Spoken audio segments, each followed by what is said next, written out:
I don't know. Come from Brisbane, it's been so hot. We're getting storms every afternoon, so it feels a bit similar here. Just a bit more rain around, but I'm not a weatherman, so not sure what the weather's got for us. How's Nathan settled in your team, mate? Yeah, it's been great to have him. Really excited for him, and yeah, can't wait for him to obviously get his baggy green and then get out there and get in the contest. But yeah, very excited for him. He's batted mostly at 3. How do you think he'll go at the top of the order? I think he's going to go very well. I think if you look at his game and how he plays, he's obviously a very good lever of the ball, and I mean he'd be one of the best batters in the start of the Shield season. Him and Alex Carey and probably Josh Inglis have been the 3 outstanding players, and to see all 3 of those guys in the squad is no surprise.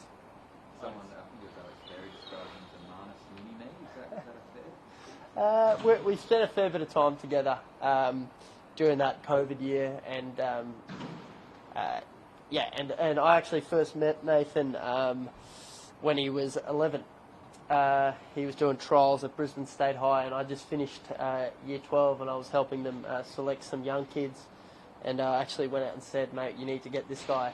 And we didn't. He ended up going to Nudgee College, but yeah. So we've got a long history, and he's fantastic player. I'm very excited for him. Alex said he speaks a bit less than the field, Look, there's probably a fair few people that speak less than me, especially now that Davey's not in the side.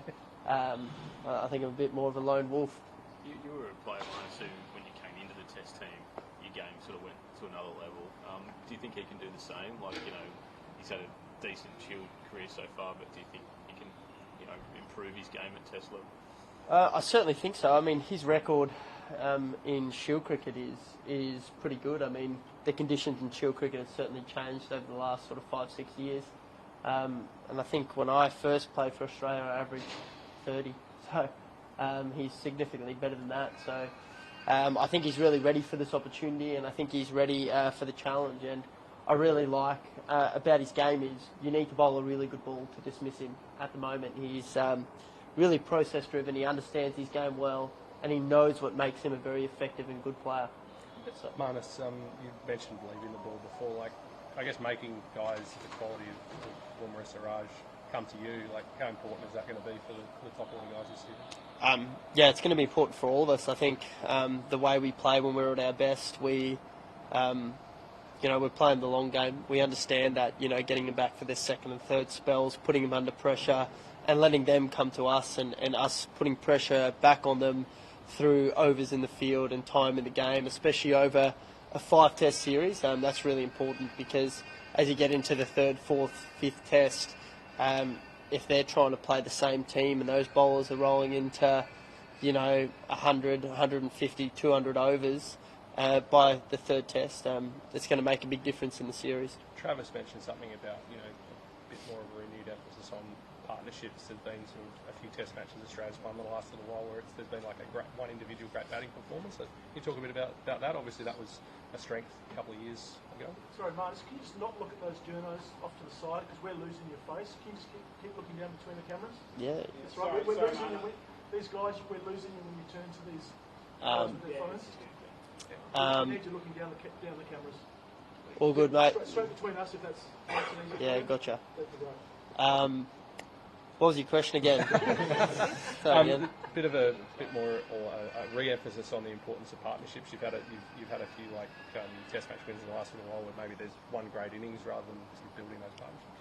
Yeah, I think the partnerships part is a really big part. I think in the last few years, in the last year or so, we've probably not put those together. We've relied on some brilliant performances from all the batting order, but I think just getting back to that and knowing each other's strengths and weaknesses, and knowing how we can help each other out there to stay engaged and start building that partnership, I think that's the main part that we need to continue to work together with. And can you just talk through obviously there was the one day here in Perth last week on this surface, just the decision to stay at home and I guess have red ball prep rather than play that game? Look, that was just a decision that was made for the test team to not let them travel up and then travel back home and then travel, 4 trips to Perth. So I think that was just to get ready for a really big series. I think making sure guys are ready and getting that transfer over into red ball, making sure everyone's fresh for a really big summer is going to be vital come that 4th, 5th test. So it may look a little bit strange, when you're looking at it from to play the first test, but we're looking at the whole series, and I think that's where Cricket Australia have got their eyes on. We're here to win the series, and, the first game, everyone might be fresh and it might be fine, but when you get to the 2nd, 3rd, 4th, in such a big series, that's where the impact's going to be had. What have you made of India's stop order, Marnus, particularly how they went against New Zealand? Yeah, I mean, it's really hard to judge. They played on completely different conditions, spinning conditions. But, I mean, having India come here off the back of a loss at home is something that's never happened before. So I think that's a good thing in terms of they're probably a little bit lower on confidence, not coming off a test victory, losing to New Zealand 3-0. I think that's going to do a little bit of damage to their confidence, but at the end of the day, they're a quality lineup and they're one of the best teams in the world. So, you can never underestimate a team like that. And you kind of were, given what happened in 2021, we've already kind of got a couple of injuries with Rogan, sorry, not an injury, but missing players with Rogan, and maybe Shulman, but you always kind of worried that those other guys are decent as well. Well, exactly. I think that's what happened in 2021. I think the likes of Natarajan played. Siraj got his first sort of crack in Australia. Washington Sundar played. And they had all these guys that were probably a little bit new. Shubman played that last couple of games. So there was new faces around. But, they're a quality lineup and they've shown that over a period of time. So you can't ever underestimate the depth of Indian cricket. So anyone that gets the opportunity to play for India have had to do a lot of hard work and find their way into that side because, I don't know how many million people are in India, but to actually play for a team like that, you have to be a very good player. How important will it be not only for your confidence, but to keep the Indians a little bit rattled to get that first win here? Winning the first game of any series is important. So to have India rattled or not rattled, I don't think that's really the right question. The right question is we just want to start this series on the right foot and play good cricket, and hopefully that then has a great flow-on effect to the rest of the series. Marnus, you finished that New Zealand test with a big score after relatively quiet summer last summer by your standards. But that's quite a long time ago now. Between your last test, how do you kind of make sure you can start this summer with the way you finished against New Zealand? I think it's just firstly coming back to that process. Like you said, my last test game, I actually played quite well, and for me it's just about starting the series really well, making sure I'm really well prepared, making sure I understand how the Indian attack is going to come at me, and making sure that I prepare really well. And if I do all those things over a 5-test series, which is 10 innings, you're hoping that process and that trusting your method and the way you go about it is going to pan out in the right way. And just on how India went after 4 years ago, Marnus, they came with a specific plan, they blocked out the offside. Do you prepare sort of keeping that in mind, or do you make a fresh start and just focus on what you're doing? No, 100%. Like I said, my best preparation is always thinking at the other end and thinking about how they're going to attack me, and then me being able to develop and change my game to what's the best method to attack them.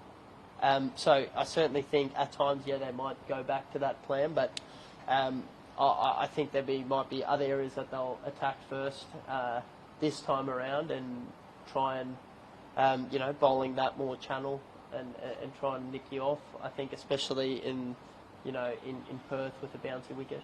And just Marnus has spoken really glowingly about you and the role that you've played in his career, and about your mentorship. Firstly, what's that relationship been like, and also does it make you feel proud to hear those words after the match? I'm getting goosebumps just thinking about his journey and how he's got here. I think leaving Queensland, moving to South Australia, really taking a punt on his career and not a punt, making, I think, the right decision to get the opportunity to play. And He's been amazing for them the last 2 years, so it's been really good to see him develop and grow his game. And our relationship's always been close, from the days where he was at Queensland 3 years ago, and even when he was younger. So it's great to see him develop and turn into the player that, I always thought he could get to, but you're never 100% sure. But there was certainly a lot of confidence with... there's a lot of things to like about him, his character, his ability, his leadership. There's so many really good qualities, so it's great to see him get the opportunity out here. I was going to ask how he's fitted into the group, but I guess more personally, how's he go on the golf course? Because I think that looked pretty handy.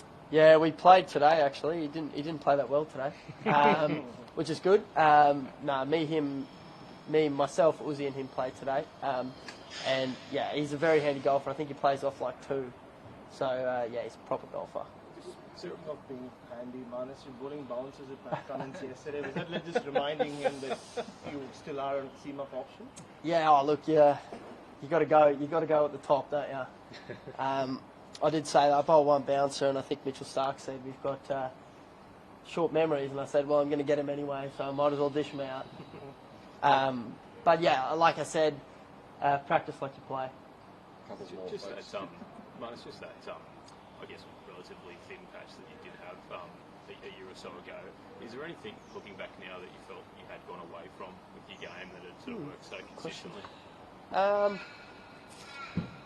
Is anything? That's a tough question, I think, because it stems over like 3 different continents in 3 different conditions. So I think at certain times in England, I was challenged in a certain area and sort of worked through that. And by the time the 4th test came around, or even the 3rd and 4th test, I found that groove, that rhythm that I wanted. And then we came here to Australia, and I think I missed out here at Optus, but I played quite well at the MCG and in Sydney, and then missed out in Brisbane and Adelaide, and then played all right in New Zealand. So it's a little bit, bits and pieces here and there. So that's probably the only part that there's so many things that I need to take into account. But I think for me, probably just getting away from the process of what makes me a good player, and just making sure I stay consistent to that process and really trusting the system. Were there any conversations about you going up to open and Nathan coming in at 3, or was it just Nathan, once he's selected, he's coming in as opener? No, there hasn't been any conversation about since Nathan's selected. Yeah. Just on your bowl, you bowled quite a few open seam up in the Shield. Without Cameron Green around, who was the go-to guy for the bouncer plan, are you putting your hand up to be Neil Wagner in this test? I would love nothing more to be that guy, but we've got to convince the Australian captain of that. So we'll see. But yeah, there's nothing more enjoyable than bowl bouncers. I don't know. I love it. Have you had to change your gym routine or anything? Because you're bowling okay, right? Yeah. It's the same. We'll find out, won't we, when I get the first. Do they worry about that? Look, there was a bit of worry. I mean, when I think I bowled 28 overs of pace in a Shield game, and my workloads were 0 before then, so some would say that's a big spike. But good, my body's pretty durable, touch wood, pretty durable, and it's something that I've done from a young age. I've always bowled pace, so. You also got big shoes to fill in the gully. You excited about potentially fielding there? Well, hopefully I'm not fielding there and someone else is fielding there, but wherever I field, it's fine. I mean, whoever's filling Greeny's shoes, unfortunately, I'm not sure their feet are going to be big enough, because he's stopped so many runs and taken so many amazing catches. So it's just for us to be able to rejig our field around and make sure we're covering all bases. Usman was saying, Usman was saying recently, that there's so much time in a test match. I know you're so used to having David Warner in the side and the quick scoring at the top, but in your eyes, is there any pressure to get that scoreboard moving early in the innings, or can you really play the long game, do you think, with the side that you've... Look, there's some amazing things that Davey brought out in all of us. I think the energy he brought to the crease. I think Davey and I's partnership over our career was very good, and I think he got the best out of me with that energy. Now, that didn't always mean we scored fast, but it just meant we did the small things, running hard between wickets, calling loud, the energy, the enthusiasm at the crease, and I think that's where we were touched on before about the partnerships. it's knowing what each individual needs to be successful and how we can bring that partnership together. If they bowl well and we don't score many runs in the first session, that's got no relevance. But it's about that energy, understanding what each individual needs at the crease. Uzi might be a little bit more, laid back. Nathan might need a little bit more energy, and understanding how we can help each partnership out there and growing our understanding of batting together with each player. Just one on Steve, Marnus, him moving back to 4. I know you said earlier in the year that there was a sense from Uzi and yourself that you like the security of him coming in at 4 in terms of the way the batting order works. What's it like to have him back there, and what are you expecting from him this summer? I think in simple, I think he's one of Australia's best ever players, and his most successful position is being batting at 4. So to have him back in a position where he's comfortable and he's scored a lot of his test runs is perfect for us. And in a big series, there's no one that plays the situation of the game better over his career, being able to evade, when they do go the bouncer plan, when, it is you lose 2 wickets early and he's coming in and putting pressure on the opposition. He's been amazing. I think back to how he played at Edgbaston, when he just came back in 2019, the way he played then, in almost every game he was in the first 3 or 4 overs.